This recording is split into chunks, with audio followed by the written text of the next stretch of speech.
Mayong adlaw mga kanaiswan, kasamtangan na niya kita ron sa lugar sa nasunugan sa Proxais A sa pamilyang San de May, Partosa. Aron sa pagkatod sa ginagmayng ayuda, hinabang gikan sa original founder sa Team Tabang, Konsihal Marlon Bersilia Madayag, nga kasamtangan tuwa siya karon sa Manila. Bisan pa man sa iyang gilayon, dili ka na babag aron sa pagpadayon sa iyang pagpanerbisyo, commitment, o paghatod og ayuda hinabang alang sa mga nanghinanlan. Kana ang tatak Team Tabang, tatak Marlon Bersilia Madayag.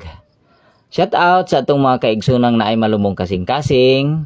Shout out sa ato ang mga kaigsunang OFW nga naa karon sa nagkaliang kanasuran. Sa tanang individual nga gusto magpaabot sa ilahang ginagmayng tabang, pwede mo mo-coordinate namo sa Team Tabang o kaha kang Konsihal Marlon Bersilia Madayag. Keep safe mga kanaiswan.